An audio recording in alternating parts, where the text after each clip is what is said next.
नेताजी सुभाष चंद्र बोस की, जिसका अनावरण प्रधानमंत्री कर चुके हैं। 28 फुट ऊंची है ये प्रतिमा, 65 मैट्रिक टन इसका वजन है और आपको बता दें कि इसे अखंड ग्रेनाइट पत्थर से उकेरा गया है और इसमें जो वक्त लगा वो 26,000 से ज्यादा घंटे लगे हैं, जिन्हें मूर्तिकारों ने कई प्रेजेंटेशन के बाद इसे बनाया। जब इसे फाइनल किया गया कि किस तरह से आकार होगा और कितनी बड़ी ये प्रतिमा होगी, ये अपने आप में अद्भुत है। और जिस मंडप के नीचे आज आप इस मूर्ति को देख रहे हैं, वहां कभी ब्रिटिश शासक किंग जॉर्ज पंचम की प्रतिमा लगी हुई थी। वर्ष 1936 में इंडिया गेट से करीब 150 मीटर दूर कैनोपी का निर्माण किया गया था और जब ब्रिटेन के शासक किंग जॉर्ज द5 यानी जॉर्ज पंचम की मौत हुई थी, तब उनके सम्मान में इंडिया गेट के सामने उनकी प्रतिमा को स्थापित किया गया था और आजादी के बाद कई वर्षों तक ये प्रतिमा यहीं पर रही।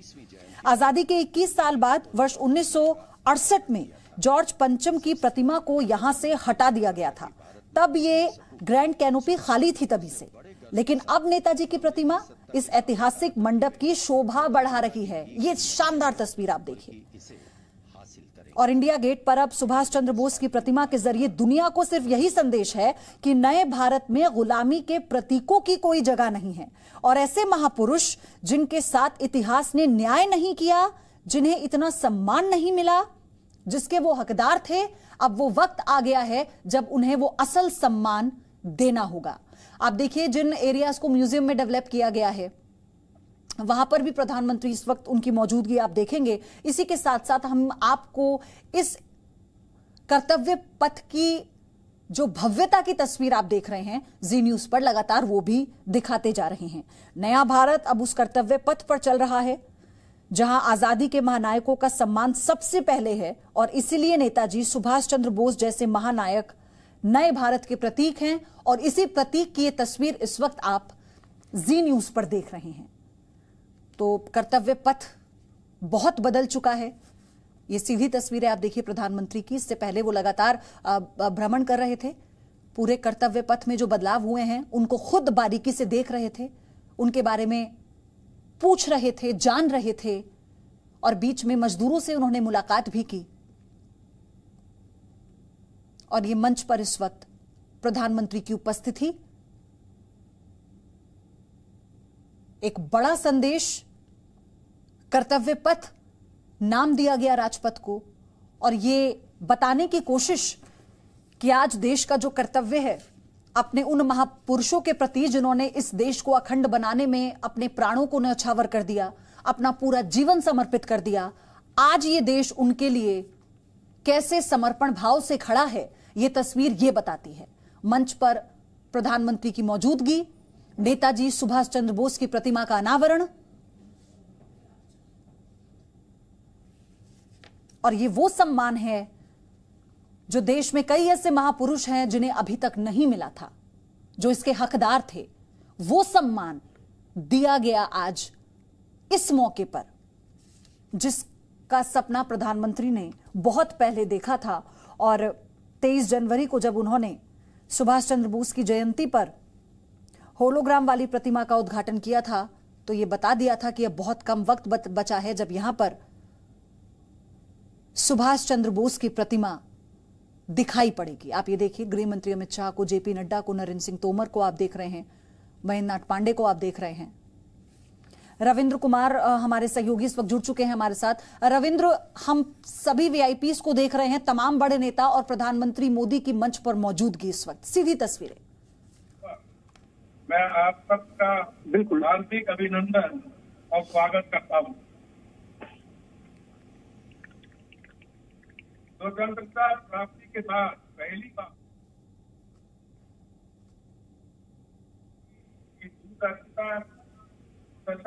रविंद्र, आपको मेरी आवाज मिल पा रही है? बिल्कुल बिल्कुल आ रही है आपकी आवाज।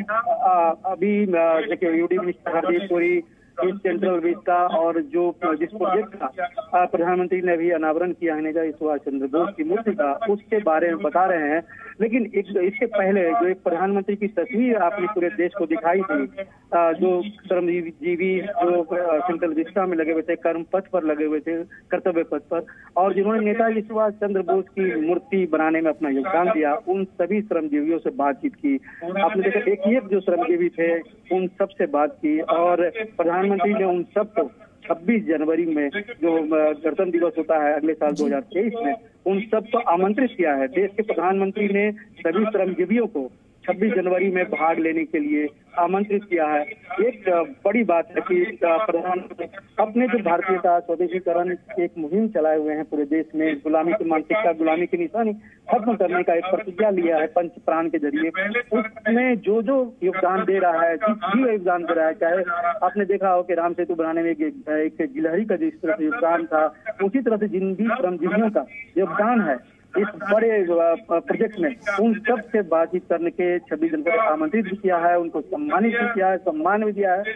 और प्रधानमंत्री अब मंच पर यहाँ पर पहुंच चुके हैं और अच्छे थोड़ी देर बाद देश को संबोधित भी करेंगे। तो यहाँ पर गृह मंत्री अमित शाह भी बैठे हैं, बीजेपी अध्यक्ष JP नड्डा हैं, कई राज्यों के मुख्यमंत्री हैं, राज्यपाल हैं, सांसद हैं, बड़ी संख्या में यहाँ पर दिल्ली की जनता भी यहाँ पर आई है। और इस सबके बीच में थोड़ी देर बाद ही प्रधानमंत्री संबोधित करेंगे। लेकिन एक तस्वीर जो यहाँ पर है इंडिया गेट, इसके आसपास जितने भी रविंद्र, आपने बताया ना कि अभी उन तमाम मजदूरों से बात की जिन्होंने नेताजी सुभाष चंद्र बोस की मूर्ति को बनाया है, और हम दर्शकों को अब बता दें कि मूर्ति का जो डिजाइन तैयार करने वाले नरेश कुमावत से बात की है हमारे संवाददाता ब्रह्म प्रकाश दुबे ने। आपको सुनवाते हैं। इस भव्य प्रतिमा के पीछे बताइए, डिजाइन को किस तरह से आप लोगों ने तैयार किया और किस तरह से इसको बनाया गया? पिछले 10-12 महीने की ये मेहनत रही हमारी। इस यात्रा के दौरान हमने मल्टीपल पोस्चर तैयार किए नेताजी सुभाष चंद्र बोस के, जिनमें से एक पोस्चर आदरणीय प्रधानमंत्री जी ने सिलेक्ट किया, जिसे घड़ाई की गई कारीगरों के द्वारा। क्ले मॉडल जो है उस मूर्ति का वो हमने बनाया, 1:1 स्केल का भी बनाया, और भी बहुत सारे छोटे मोटे मॉडल बना करके उनकी बारीकी से स्टडी की। लगभग हम क्या कह सकते हैं, कितने मॉडल आपने बनाए उसमें से सिलेक्ट किया गया अंदाजा, और कितने क्ले बनाए होंगे उसमें? हमने बेसिकली तो 4 मॉडल बनाए थे, लेकिन उनके प्रारूप छोटे बड़े हमने 60 के करीब 60 मॉडल्स मैंने बनाए थे। उन 60 मॉडल्स को अलग अलग तरीके से एनालाइज करके ये मॉडल का प्रारूप सेलेक्ट किया गया। अर्जेंदु बोस साहब और जो नेताजी के रिश्तेदार हैं उन सभी ने मेरे स्टूडियो पे मानेसर गुड़गांव में विजिट किया, सभी ने परीक्षण किया, निरीक्षण किया, चीज़ों को देखा, परखा, उसके बाद इस मूर्ति की घड़ाई शुरू की गई। तो बाद में फाइनली प्रधानमंत्री ने अप्रूव किया है जिस डिजाइन? जी हाँ जी। तो हमें इस मूर्ति की और कुछ अगर खासियत आप बता सकें, कितना वेट है इसका जो आपने डिज़ाइन ये किया है, और क्या खासियत? लगभग 60-70 टन की ये मूर्ति है। खम्मम से इसका पत्थर लाया गया था, ब्लैक ग्रेनाइट इस पत्थर को बोलते हैं। इसकी घड़ाई करने में लगभग 3 महीने का समय लगा, और कुशल कारीगरों ने इसकी घड़ाई का कार्य किया। और ऊंचाई 28 फीट? 28 फीट की इसकी, 22 फुट मूर्ति है, 4 फीट नीचे पेडेस्टल है 6 फीट का। जो तो अब दुनिया भर के लोग इस जगह पर, जिस जगह पर लगाई गई है, अब देख सकेंगे। सौभाग्यशाली हूँ मैं कि ये काम का करने का मौका, इस काम के साथ जुड़ने का मौका मुझे मिला, और आप सब मीडिया बंधुओं का आभार जो इसको जता रहे हैं कि इस काम की पहुंच दूर दूर तक बन रही है। तो देखा आपने किस तरह से पूरी मेहनत के साथ इस पहले डिजाइन को बनाया गया, और फिर कितने महीने से लगे हैं ये स्वरूप देने में जो आज आप इस वक्त देख रहे हैं। ये बेहतरीन प्रतिमा नेताजी सुभाष चंद्र बोस की एक तरह से देश को समर्पित है। आज देश उन्हें नमन कर रहा है, उनके योगदान को नमन कर रहा है, और इसका जिक्र पहले भी प्रधानमंत्री मोदी कर चुके हैं। लेकिन इस वक्त वो मंच पर हैं क्योंकि थोड़ी देर बाद कर्तव्य पथ का उद्घाटन प्रधानमंत्री मोदी करने वाले हैं। इससे पहले श्रमजीवियों से उन्होंने संवाद किया मूर्ति के अनावरण के बाद ही, और उसी के साथ उन्होंने अब पूरे कर्तव्य पथ का जो है एक तरह से निरीक्षण किया। जो तमाम बदलाव इस कर्तव्य पथ में किए गए हैं, इतना लंबा समय लगा है उसे पूरा स्वरूप देने में, कई नक्शे इसके बनाए गए, कई तरह से इसका मॉडल तैयार किया जा रहा था, और फिर जब इसको पूरा इसका प्रारूप बदला गया है तो अब वो कैसा होगा, इसी बात की जानकारी प्रधानमंत्री मोदी खुद ले रहे थे। और अब बहुत कम वक्त बचा है जब कर्तव्य पथ का उद्घाटन प्रधानमंत्री करेंगे। ऐसे कई क्रांतिकारियों के संघर्ष को, चाहे वो सावरकर जी हो, बिल्कुल डिनाय कर दिया था, बिकॉज एक पक्ष को ही दिखाया गया था, जो कि है कि मुझे एक चाटा मारो दूसरा गाल में मैं आगे करूंगा। वो ही एक पक्ष दिखाया गया कि हमें जो है वो भूख हड़ताल करके या दांडी मार्च करके ही हमें आजादी मिली है, ऐसा नहीं है। कई लाखों लोगों ने खून बहाया है और हम लोगों ने, जो नेताजी ने जिस तरह से पूरे वर्ल्ड में एक कैंपेन करके भारत की जो दुर्दशा है उस पर पूरी दुनिया की नजर लाई, चाहे उन्होंने वर्ल्ड वॉर 2 में हिस्सा लिया, चाहे उन्होंने अपनी एक आर्मी बिल्ड की, उन्होंने एक्टिव पार्टिसिपेशन किया एंड उसके करके जो अंग्रेजों पे प्रेशर बिल्ड हुआ, फिर उन्होंने सत्ता जिसको दी वो उनकी मर्जी थी, लेकिन नेताजी सत्ता के भूखे नहीं थे, नेताजी आजादी के भूखे थे और उन्होंने देश को आजादी दिलाई। कर्तव्य पथ को कैसे आप डिस्क्राइब करना चाहेंगे, किस तरह से डिस्क्राइब करना चाहेंगे? कर्तव्य पथ से आपको क्या लगता है कि क्या पहले राजपथ था, path of duty instead of? Yes, so ये जो रास्ता है, ये रास्ता आने वाली कई पीढ़ियों, ये जो रास्ता है ये आने वाली कई पीढ़ियां इस पे चलेंगी। तो अगर आप राजपथ रखेंगे तो वो वैसा रास्ता होगा, ये कर्तव्य पथ है, तो ये मार्गदर्शन है, it is symbolic of so many things. तो फिलहाल जो तमाम सांस्कृतिक कार्यक्रम है उनकी शुरुआत भी वहां पर हो चुकी है।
सांस्कृतिक कार्यक्रमों की शुरुआत और प्रधानमंत्री की ये तस्वीर, हर कोई वहां पर इस वक्त मंत्रमुग्ध। इसकी भव्यता को अगर आप देखेंगे तो आप खुद भी अंदाजा लगा पाएंगे। हर तरफ लाइटिंग है और ये शास्त्रीय संगीत जिसकी शुरुआत हुई और इसी ने इस पूरे समारोह में 4 चांद लगा दिए। रविंद्र कुमार हमारे साथ लगातार बने हुए हैं। रविंद्र, अब थोड़ा ही वक्त बाकी है, कर्तव्य पथ का उद्घाटन जब प्रधानमंत्री करेंगे, क्या इसके अलावा इससे पहले कोई और कार्यक्रम भी है पीएम के स्केड्यूल में?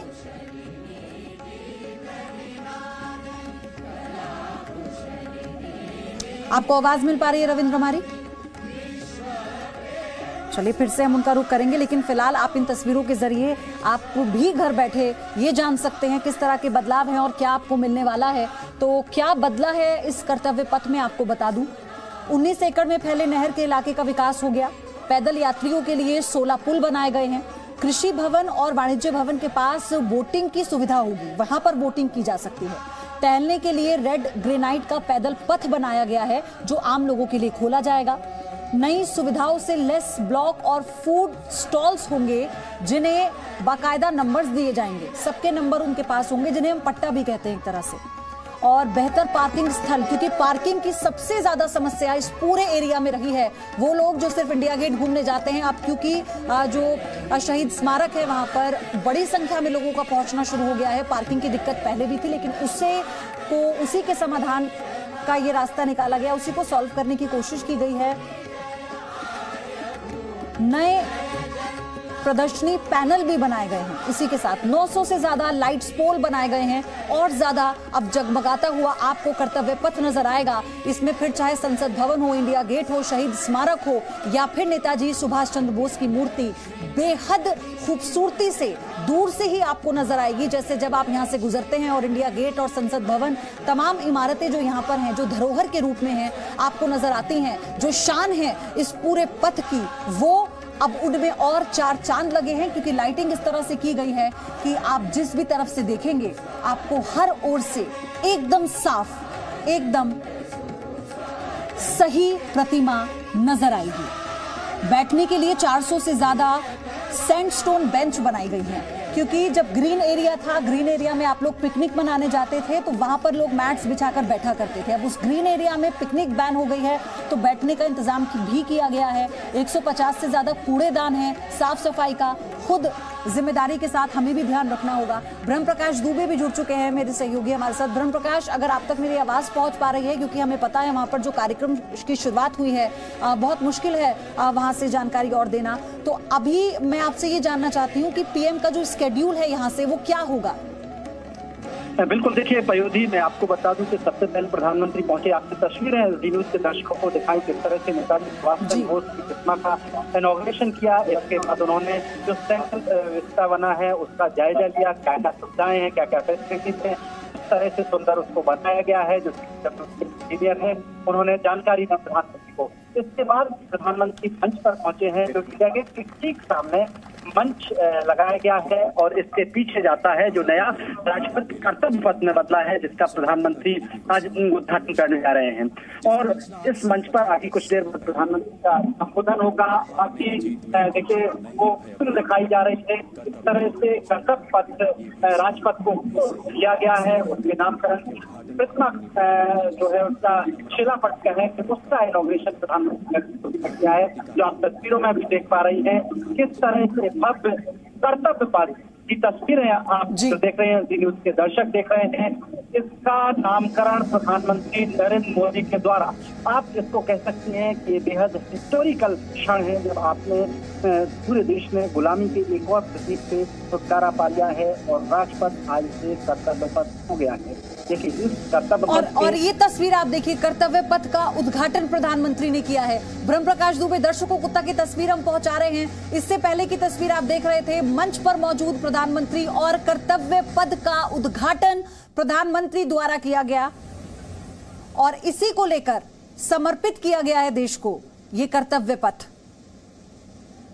जिसका इंतजार सबको था। वहां पर जो तमाम वीआईपी मौजूद हैं, देश की जनता को जो इस वक्त ये देख रही है कि क्या बदलाव इसमें किया गया है। आपको बता दें कि इसका उद्घाटन प्रधानमंत्री द्वारा किया जा चुका है। कर्तव्य पथ का उद्घाटन प्रधानमंत्री ने कर दिया है। जोरदार तालियों से अभिवादन करें घड़ियों का, धन्यवाद करें हमारे माननीय प्रधानमंत्री जी महोदय का। धन्यवाद मान्यवर। तू शेर हिंद आगे बढ़, मरने से तू जरा न डर, उड़ा के दुश्मनों का सर, जोशे वतन बढ़ाए जा। ये जिंदगी है कौम की, तू कौम पे लुटाए जा। जो इस जज्बे के साथ जिए और स्वतंत्रता संग्राम के महायज्ञ में अपना। तो आखिरकार प्रधानमंत्री मोदी ने कर्तव्य पथ का उद्घाटन कर दिया और ये अब देश के लोगों को समर्पित कर चुके हैं प्रधानमंत्री मोदी। कई बदलाव के साथ एक लंबा समय लगा इसे यहां तक पहुंचाने में, और ये बहुत बड़ा मैसेज है। कर्तव्य पथ जिसे कहा जा रहा था कि ये आने वाली पीढ़ियों को एक बहुत बड़ा संदेश देगा, देश के प्रति उनके कर्तव्य को, उनके समर्पण को, ये यहां से प्रधानमंत्री एक बड़ा संदेश देना चाहते हैं। और क्योंकि सबसे पहले जब वो यहां पहुंचे थे तो आप देखिए कि नेताजी सुभाष चंद्र बोस की मूर्ति का अनावरण करना, इस बेशकीमती आजादी उनके योगदान का बखान करना, उनके जज्बे को सलाम करना, उनके आगे नतमस्तक करना, ये बताता है कि ये नए कर्तव्य की शुरुआत है जो हर एक नागरिक को निभाना होगा। और इसीलिए कर्तव्य पथ को देश को समर्पित करते हुए ये उम्मीद प्रधानमंत्री की तरफ से की जाना कि हर एक नागरिक अपनी जिम्मेदारी को समझते हुए भारत की अखंडता की रक्षा करेगा, भारत के लोकतंत्र की रक्षा करेगा, इस लोकतांत्रिक ढांचे को और मजबूती देगा। ये एक बहुत बड़ा संदेश यहां से दिया जा रहा है। आपको ये समझना होगा। आप देखिए कि ये इतिहास सिर्फ इतना ही नहीं है, इतने भर का नहीं है। आपको ये भी मैं बता दूं कि राष्ट्रपति भवन से इंडिया गेट, हालांकि अब शहीद स्मारक तक इसे कहा जाता है, 3.2 किलोमीटर लंबे एरिया को सेंट्रल विस्टा कहते हैं। 1911 से शुरू होती है सेंट्रल विस्टा की कहानी। बंगाल में बढ़ते विरोध के बीच आपको याद होगा ब्रिटिश राजशाह किंग जॉर्ज पंचम ने भारत की राजधानी कलकत्ता से दिल्ली शिफ्ट करने का ऐलान किया था और तभी से ये कहानी शुरू हुई। राजधानी के लिए सेंट्रल विस्टा बनाने का जिम्मा मिला था एडविन लुटियंस और हर्बर्ट बेकर को, जो उस वक्त के सबसे मशहूर आर्किटेक्ट थे।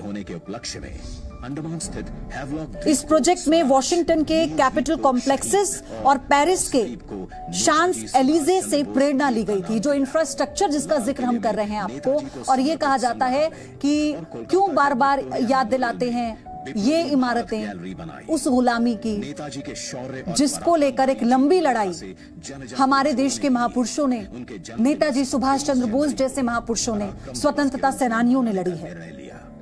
1931 में सेंट्रल विस्टा का उद्घाटन हुआ था। जयंती पर प्रधानमंत्री श्री नरेंद्र मोदी राजपथ के दोनों ओर ऑफिस बनाने का प्लान अधूरा रहा। आजादी के बाद इस पर फिर दोबारा से काम शुरू हुआ। 1962 तक कुछ ऐसा दिखने लगा था जैसा जी न्यूज पर हम आपको पुरानी तस्वीर भी दिखा रहे थे। अखंड प्रतिमाओं में से एक है ये प्रतिमा। आजादी के महानायक रीडेवलपमेंट प्रोजेक्ट इसे नाम दिया गया था, central Vista redevelopment project. Central Vista के पूरे एरिया को नए सिरे से डेवलप करने के प्रोजेक्ट का नाम था सेंट्रल विस्टा रीडेवलपमेंट प्रोजेक्ट। इस प्रोजेक्ट को डिजाइन करने वाले डॉक्टर बिमल पटेल ने जून 2020 में एक सेमिनार के दौरान इसका पूरा डिजाइन शेयर किया था। दिल्ली के इंडिया गेट पर और रीडेवलपमेंट के दौरान जो 6 इमारतें हैं इसके आसपास की, उनमें बदलाव नहीं हुआ, जैसे कि हैदराबाद हाउस, वायु भवन, रेल भवन, जो वर्षों से राष्ट्रपति भवन, इंडिया गेट और वॉर मेमोरियल, इनमें किसी भी तरह का कोई बदलाव नहीं किया गया। 1665 किलोमीटर का सफर, लेकिन 3 इमारतें ऐसी हैं जिनका जो इस्तेमाल है वो बदल जाएगा। नॉर्थ ब्लॉक और साउथ ब्लॉक दोनों को नेशनल म्यूजियम में बदल दिया जाएगा। संसद की मौजूदा इमारतों को पुरातत्व धरोहर में बदल दिया जाएगा। जामनगर हाउस में IGNCA को शिफ्ट कर दिया जाएगा। तो 3 इमारतों का इस्तेमाल बदलेगा। लेकिन इससे पहले मैंने आपको बताया इस रीडेवलपमेंट में हैदराबाद हाउस, वायु भवन, रेल भवन, Rashtrapati Bhavan, India gate, war memorial में किसी प्रकार का, किसी तरह का कोई बदलाव नहीं हुआ। और 4 इमारतें हैं जो नए सिरे से बनेंगी। संसद की नई बिल्डिंग बनेगी, प्रधानमंत्री और उपराष्ट्रपति के नए आवास बनेंगे जिनका काम जारी है। नया सेंट्रल सेक्रेटरिएट बनेगा जिसमें सरकार के सभी मंत्रालय और उनके ऑफिस शिफ्ट होंगे, ये भी काम जारी है। जय हिंद।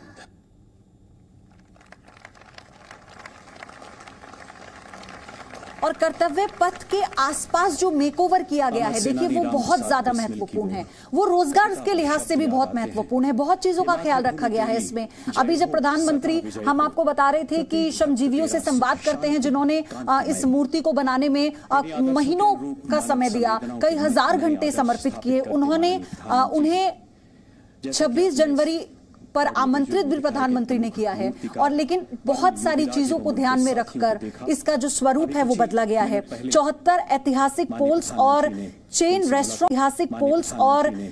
रेस्टोरेंट यहां पर बनाए जाएंगे ताकि लोगों को सुविधा हो। जो लोग यहाँ पर सैर करने के लिए आएंगे, जो लोग यहाँ पर घूमने के लिए आएंगे, जो लोग यहाँ पर इतिहास को जानने के लिए आएंगे, जो लोग यहाँ पर गर्व महसूस करने के लिए आएंगे, उनके लिए हर तरह की सुविधा का ख्याल रखा गया है। अगर जो बदलाव हुए हैं वो सभी बदलाव अच्छे के लिए हुए हैं। 900 से ज्यादा लाइट पोल्स लगाए गए हैं। 101 एकड़ लॉन में नई घास लगाई गई है। 650 से ज्यादा नए साइनेज लगाए गए हैं। 150 से ज्यादा डस्टबिन लगाए गए हैं। और आपको ये भी बता दें 400 से ज्यादा पार्किंग बेंच लगाई गई हैं। तो ये वो मेकओवर है, यानी ये वो बदलाव है जो सिर्फ और सिर्फ आपकी सुविधा को ध्यान में रखते हुए किया गया है। और कुछ प्रतिबंध हैं। बदलाव जब होते हैं तो प्रतिबंधों के साथ होते हैं, ताकि आप देखिए इतने बदलाव के साथ अगर इसके रखरखाव का जिम्मा सरकार अपने हाथों में लेती है तो आम जनता से ये उम्मीद करती है कि जिस तरह के प्रतिबंध लगाए गए हैं उनका नियम अनुसार हम पालन करें, क्योंकि ये हमारा हिस्सा है, ये हमारे लिए है। आधुनिक भारत, आत्मनिर्भर भारत का प्रतीक। तो इंडिया गेट से अमर जवान ज्योति और वॉर हेलमेट हटाया जा चुका है और इसलिए अब लोग इंडिया गेट के नीचे से भी गुजर सकते हैं, क्योंकि ये लोगों के लिए हमेशा से एक उत्साह रहा। जब लोग इंडिया गेट जाते थे तो क्योंकि नीचे से नहीं गुजरना होता था, ये प्रतिबंध लगाया गया था, इस प्रतिबंध को हटा दिया गया है। अब आप इंडिया गेट के नीचे से गुजर सकते हैं, वहां जाकर आप फोटो भी खिंचा सकते हैं, क्योंकि ज्योति और वॉर हेलमेट हटा दिया गया है यहाँ से। अब यहाँ पर क्या प्रतिबंध है इस पूरे एरिया में, क्योंकि जब आप इंडिया गेट देखने जाते हैं, जो पूरा ग्रीन एरिया था पहले, वहां पर बहुत सारे आइसक्रीम कार्ट इधर उधर खड़े होते थे और पूरी लाइन से खड़े होते थे। अब वेंडर्स और ऐसे आइसक्रीम स्टॉल्स इधर उधर नहीं घूम सकेंगे, उन्हें अनुमति नहीं होगी, क्योंकि ग्रीन एरिया में प्रवेश पर प्रतिबंध लगा दिया गया है।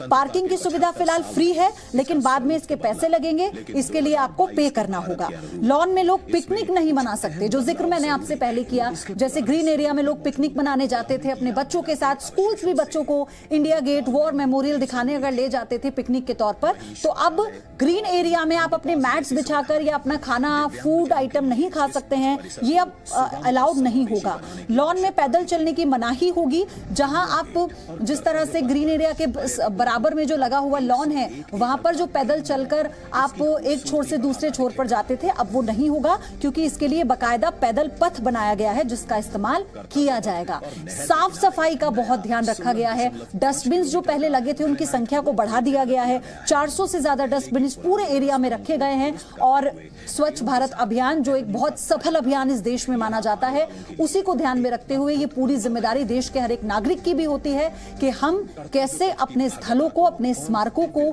साफ रखें और सुरक्षित भी रखें। तो ये अपील भी सरकार की तरफ से लगातार की जा रही है। तो फिलहाल इसकी भव्यता का आप उदाहरण इसी से समझिए कि प्रधानमंत्री ने जितने भी बदलाव इसमें हुए हैं, सबका आकलन खुद से किया है। और 9 सितंबर से यह आम लोगों के लिए खुल जाएगा, यानी कि कल से। अब आप सोचिए कि पूरा काम इसका हो चुका है, पूरा जो स्वरूप था बदल चुका है। एक नए प्रारूप के साथ अब ये देश की जनता को समर्पित प्रधानमंत्री मोदी कर चुके हैं। और साथ ही वो प्रतिमा नेताजी सुभाष चंद्र बोस की, जिसकी भव्यता इन तस्वीरों से देखते ही बनती है। और हर कोई चाहता होगा कि कल, क्योंकि अब ये आम लोगों के लिए खुल जाएगा, तो लोग बड़ी संख्या में पहुंचने की भी उम्मीद है कि जिस तरह के बदलाव किए गए हैं इसमें, और जो आर्किटेक्ट है वो बहुत दिलचस्प है। हर चीज अपने आप में एक नई सीख देने वाली है इसमें। इंडिया गेट पर सांस्कृतिक कार्यक्रम और नृत्य समारोहों के लिए 2 ब्रिज और 2 स्टेप गार्डन की सुविधा भी उपलब्ध कराई गई है। उसके सामने कुछ और साथ ही नए भवन बनेंगे, उसमें विभिन्न मंत्रालयों के कार्यालय होंगे। तो कुल मिलाकर ये एक बहुत ही कॉम्पैक्ट, हम कह सकते हैं, क्षेत्र बनेगा और आकर्षक भी।